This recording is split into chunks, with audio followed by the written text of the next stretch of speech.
Hello, everybody, and welcome back to Ivy Tutoring. My goal is to help you pass step 1. The next 10 questions are going to be super duper high yield, important information, so be sure to like and subscribe if you're into that. New questions every single day. And without further ado, let's get started. A 35-year-old male mechanic presents to the clinic with a 3-month history of hand weakness and frequent injuries that he does not notice until later. He reports dropping tools more often and having difficulty gripping objects.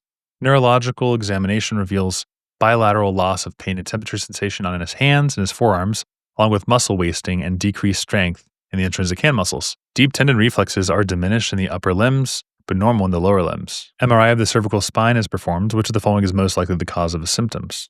All right, so this condition is Syringomyelia, and you break this word down, Syringomyelia, to mean syrinx, which is like a cyst cavity, and mylia, which refers to the spinal cord. So we have our spinal cord right here, right? It looks something like this, and this will start really medially. I'll zoom up so you can kind of see it. Put that in a different color. It starts medially, and then it expands outward, and it'll damage the spinothalamic tract right here. And so this is a classic presentation of Syringomyelia. You have bilateral loss of the pain and temperature. And they always describe this as a cape-like distribution plus the intrinsic hand muscle wasting. And this results from the expanding central canal of the spinal cord that damages the crossing spinal fibers and the anterior horn cells. Expanding central canal into the cervical spinal cord, well, that is exactly what we described, right? That's the reason that you're having the damage that causes this spinothalamic fibers and the anterior horn cells, like where they cross, it causes that to be damaged. So A is a perfect answer. Thrombosis of the anterior spinal artery. So any sort of arterial or anterior spinal artery thrombosis would cause bilateral motor paralysis and also a loss of pain and temperature below the lesion, but it would spare the dorsal columns. So that'd be more sudden onset. Herniation of the cerebellar tonsils. So that's like a CRE1 malformation. And that can predispose you to this, but the herniation itself would cause occipital headaches and cerebellar or brainstem signs, and that's not the pattern that we see in this patient. Inflammation of the peripheral nerve roots. For that one, you should think of Guillain-Barré, and that causes ascending symmetric weakness. Areflexia, and the sensory loss is very mild there. Compression of the brachial plexus by the cervical rib. That would cause thoracic outlet syndrome, pain, and paresthesia is just that abnormal sensation, typically the tingling and the pricking, the pins and needle stuff. And that's usually caused by pressure or damage to the peripheral nerves. You could also have some vascular issues for E in the upper limb, but you'd have no disassociated sensory loss or bilateral pattern. If you have painless burns on the hands of a young child and it isn't neuropathy from diabetes, it's just going to be that cyst of the spinal cord that's called a syrinx. And so here, our 35-year-old mechanic, he keeps injuring his hands and he can't feel the pain and temperature.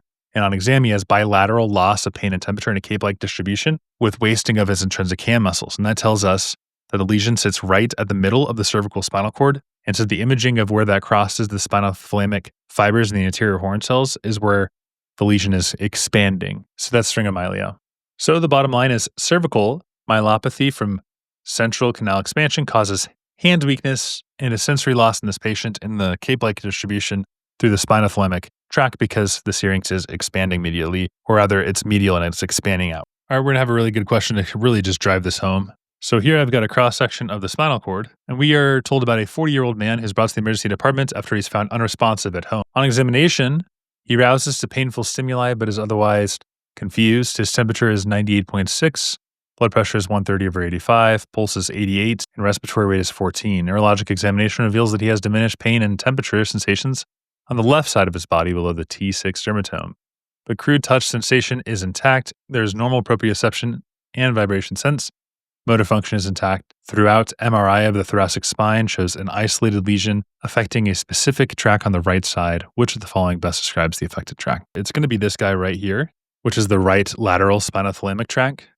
And what we have to know is that pain and temperature cross within 1 to 2 levels of entry, and then they ascend to the contralateral lateral spinothalamic tract. And so a lesion on the right lateral spinothalamic tract at T6 would cause loss of pain and temperature on the left below T6, with preserved vibration and proprioception. So that loss of pain and temperature on the contralateral side with preserved vibration and proprioception is a hallmark of lateral spinothalamic tract lesion. Very similar to the last question. The bottom line is right lateral spinothalamic tract injury causes contralateral loss of pain and temperature sensation below the lesion level. A 72-year-old woman with a history of hypertension and mild dementia is found unresponsive by her spouse at home.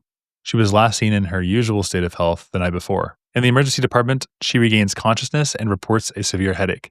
Neurological examination shows left-sided hemiparesis and hypertonia. Paresis is another term for hemiplegia, which is just paralysis on one side of the body. And her pupils are equal and reactive to light. And a non-contrast CT scan of the head shows a crescent-shaped, hyperdense area along the right cerebral hemisphere. Which of the following structures is most likely injured in this patient? So let's say that we have like a crescent-shaped, hyperdense area in an elderly woman with cerebral atrophy and a history of dementia is going to indicate a subdural hematoma. And that occurs from the rupture of the bridging veins. So these veins are connected to the cerebral cortex of the dural venous sinuses, and they're super vulnerable when they're stretched. That's why our answer is B, the dural bridging veins. Anterior cerebral artery, that would be an infarct from an ACA stroke. That would cause leg weakness, not subdural stuff. Posterior communicating artery, a rupture there would cause a subarachnoid hemorrhage, not subdural, and it's associated with the worst headache of my life. So that'd be the posterior communicating artery. The superficial temporal vein, that drains the scalp, and then trauma there actually causes a scalp hematoma, not intracranial bleeding. And the tentorial artery is a small branch of the meningohypophyseal trunk. And so injury there would cause a small subdural or subarachnoid bleed. And this is kind of an intense situation because even just like falling out of your chair can be life-threatening in terms of the bleeding that occurs in the elderly. And that's because cerebral atrophy stretches the bridging veins that anchor the brain to the dura. And that's how you get this like crescent-shaped bleed. And it's every time you see that, it's going to be a subdural hematoma. And these guys can go unnoticed for hours and even days. And the structure is not an artery, it's just those bridging veins that are torn by the brain pulling away from the dura. And we have to know about the subdural versus the epidural hematoma and the lucid interval concept. So an epidural hematoma has a bleed shape that's a biconvex lens shape, and the subdural is obviously the crescent. The subdural is the one that crosses the suture lines, and the source of the bleeding for a subdural is the bridging veins. But for an epidural, it is the middle meningeal, so that's trauma due to the temporal bone. The onset is usually more rapid there too. It's slower in this condition that we have this question about. And that lucid interval is just that little transient period of time where you have regained consciousness after that initial loss. And that usually happens before the rapid deterioration. And that's a classic sign for epidural hematoma because the arterial bleeding quickly expands and then it compresses the brain. The subdural, on the other hand, is usually a slow onset, but it can occasionally have just a mild lucid phase if it's acute. So epi acts super fast and it's extra deadly. Epi for emergency. Sub is more subtle. So subdural, subtle, slow onset, subclinical, and it has more chronic signs. Crescent shape. Hyperdensity on CT indicates subdural hematoma, typically from injury to the dural bridging veins. All right, pretty easy question. We'll go quickly. 28-year-old man participating in clinical research examining the hormonal levels after appetite regulation. What time most likely corresponds to the time that he consumed the meal if he's analyzing the Ghrelin? So for this, we just have to know what Ghrelin does. And the most important things to know for step one is that it increases during fasting and it decreases with feeding. If you know that, then you're good to go. This is the hunger hormone, right? This is produced by the stomach, especially the PD-1 cells. I'll write that down so you can just know that factoid. And it acts on the hypothalamus, the arcuate nucleus specifically, and it increases your hunger. It can also stimulate GH release from the anterior pituitary, and this is counter-regulated by leptin from the adipose tissue and insulin. So the pathophys here is you fast, you have an empty stomach, and then that empty stomach causes the secretion of Ghrelin, acts to stimulate hunger, and then you get a meal intake, the stomach stretches, and you get the nutrients, and that decreases the Ghrelin. All right, so they're going to give you some sort of a graph if this is a meal. And it's like, oh, you're increasing Ghrelin before, and then afterwards you decrease the Ghrelin, and then eventually you get hungry again. And so the answer is the subsequent drop in the plasma Ghrelin levels, because that corresponds to the time that you consume the meal. All right, so here's our guy. Now it's me. Plasmin levels drop after meal consumption, indicating appetite suppression post-ingestion. Easy peasy. Okay, in our next question, we have a 3-day-old boy is evaluated for a neonatal intensive care unit for low calcium levels detected on a routine newborn screening. He was born a full term via the uncomplicated pregnancy and delivery, and on examination, he has a slight facial dysmorphism, including a small chin and slanted eyes. He also has a harsh systolic murmur, heard best at the lower left sternal border, and significant muscular hypotonia. X-ray shows no visible thymic shadow. That should be making us think of something already.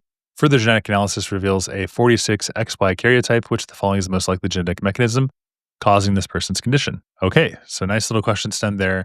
We've got a lot of findings. We have some things that come to mind is hypocalcemia, and a big one there that you notice is the absent thymic shadow. That's huge. There's also some congenital heart diseases, some dysmorphic facies, and that's all classic for one condition. We have some sort of a deletion. It is DiGeorge syndrome. It's a microdeletion of the chromosomes at 22q11.2. All right, one of those.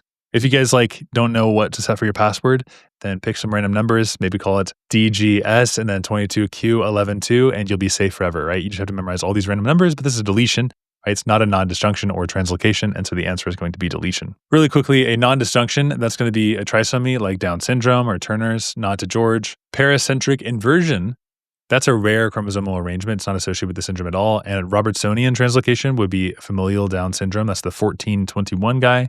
And the trinucleotide repeat is like Fragile X, Huntington's, Friedreich's ataxia, and myotonic dystrophy, not DiGeorge. All right, so the pathophysiology is you have that deletion, and that deletion of that like part of the chromosome actually leads to a loss of the TBX1 gene.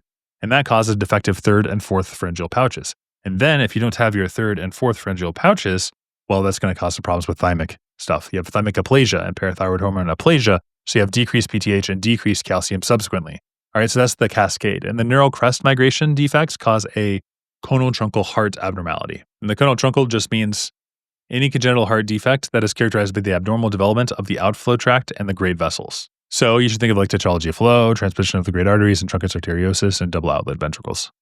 And usually it's due to the formation and rotation problems of the outflow septum during embryonic development. That certainly would be the case with DiGeorge. Here are some of the explanations you guys can look at. I kind of already went over those, but just so that you can see, and just know that the TBX1 gene causes that malformation of the pouches 3 and 4, and then you get the thymic aplasia due to that, and the parathyroid hormone aplasia. So less PTH means less calcium, and the neural crest migration defects lead to that conal truncal heart abnormality. All right, so there's our cute little baby. He's got it. And that is our question. So hopefully that was helpful. Okay, and our next question, we have a 72-year-old male presenting to the ED with worsening shortness of breath and wheezing over the past several days. He has a history of COPD, currently using albuterol inhaler as needed. 2 weeks ago, he started on a new medication and recently diagnosed it as open-angle glaucoma. On exam, his respiratory rate is 24 breaths per minute, and wheezing is noted bilaterally on long auscultations. His oxygen side is 89% of room air. Pulmonary function test shows a decreased FEV1 compared to his baseline, which of the following drugs is most likely responsible for his current respiratory symptoms. All right, so non-selective, so beta blockers like timolol are used for open-angle glaucoma, and they can be systemically absorbed and antagonize the B2 receptors in the bronchi, and that causes the bronchospasms and the lower FEV. And so that can be dangerous in patients with COPD or asthma. A prostaglandin analog would be like a first line for open-angle glaucoma, not bronchospasms. Carbonic anhydrase inhibitors, those can cause metabolic effects, but not bronchospasm. Cholinergic agonists, like pilocarpine, those cause meiosis, brow ache, and have no pulmonary effects. And so it's our beta blockers that worsen asthma and COPD, and it can mask hypoglycemia. Glaucoma is tested with timolol as a culprit for bronchospasms. So we give them timolol for the eye drops. That's a non-selective beta blocker. COPD exacerbation because of this blockade, and we have that drop in FEV1, which is a hallmark of your bronchospasms. So that's what's happening. That's the mechanism. Carbonic anhydrase inhibitors decrease the aqueous humor, so kind of different mechanism there. Beta blockers decrease the aqueous humor production, but they also block the B2 in the lungs, since that causes bronchospasm. And so the bottom line here is that beta adrenergic receptors can exacerbate COPD symptoms, causing worsening wheezing and shortness of breath. My next question is, can you handle the truth? And the answer in terms of a patient is always going to be yes. Somebody's like, hey doc, I've been feeling this way. Is it because the cancer's gotten worse? The answer is going to be, unfortunately, has progressed. We can discuss what this means.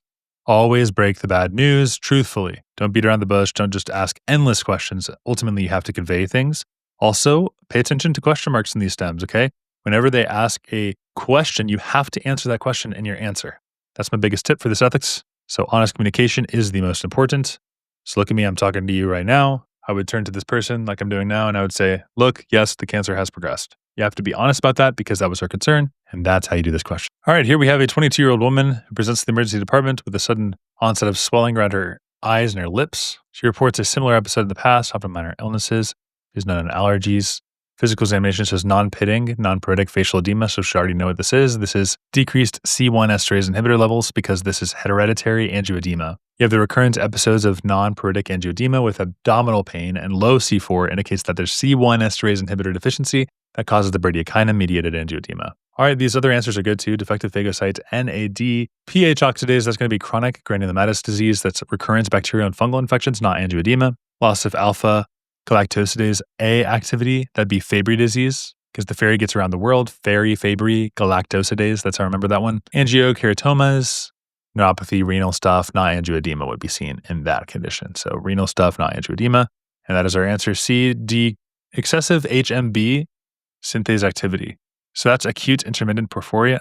So this porphyria would present with abdominal pain and neuropathy and dark urine, not swelling. The hypersensitivity to environmental allergens, that'd be like IgE-mediated allergic angioedema with pruritus and urticaria and normal complement labs. So it's not that. All right, there you go. There are the explanations. So the non-pitting, the dental, and the low C2. This is hereditary angioedema. And then really quickly, the pathophysiology is important here. A C1 esterase inhibitor normally inhibits the complement activation of C1 and kallikrein system. But if you have a deficiency there, then you have excessive activation of the complement, and that leads to the increased bradykinin and capillary leakage and angioedema. So the C4 is low because the complement is constantly being used, it's constantly being activated, and so it's the decreased C1 esterase inhibitors. There's a bottom line. All right, next question. We have a 56-year-old man has a history of chronic obstructive pulmonary disease, and he's admitted to the hospital with pneumonia. He started on the appropriate antibiotics, and on the 4th day of hospitalization, he develops high-grade fever and hypotension. His temperature is 102 and blood pressure is 95/55.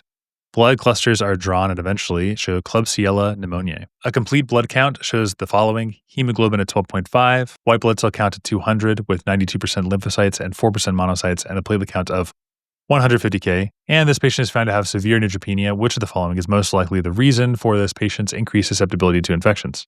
Okay, let's talk about the pathophysiology and some labs that should stand out to us. Basically, what we need to know is that neutrophils are the primary defense against extracellular bacteria. Cool, we know that.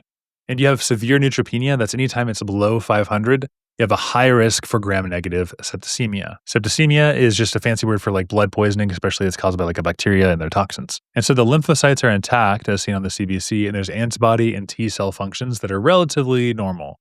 But the key vulnerability is you have no neutrophils, right? There's a counts problem. It's not the function problem. And we know, look at our white blood cells, they're like at 200 and 92% lymphocytes. And so the ANC, the absolute neutrophil count, is basically 0. All right, so our answer is the impaired neutrophil count. Now let's talk about some of these other trap answers. Low antibody production. You'd have sinopulmonary infections there, not sepsis in 4 days, and normal B function here. Decreased T cell function would cause viral, fungal, and opportunistic infections like CMV and PCP. Reduced phagocytic activity would be close, but the stem is about the quantity, not the function. And deficient serum complement levels is usually linked to recurrent Neisseria infections, not Klebsiella, or sepsis in neutropenic patients.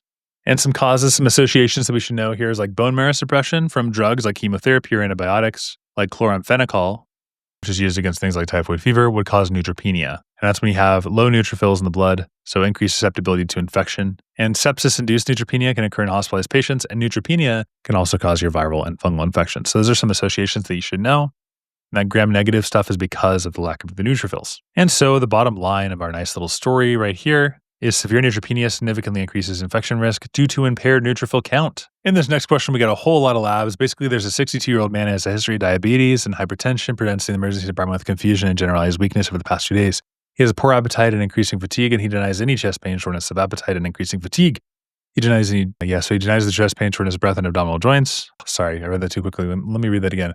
62-year-old man, history of diabetes, hypertension. He goes to the emergency department with the confusion and general weakness for the past few days. He has poor appetite, increasing fatigue. He denies chest pain, shortness of breath, or abdominal pain.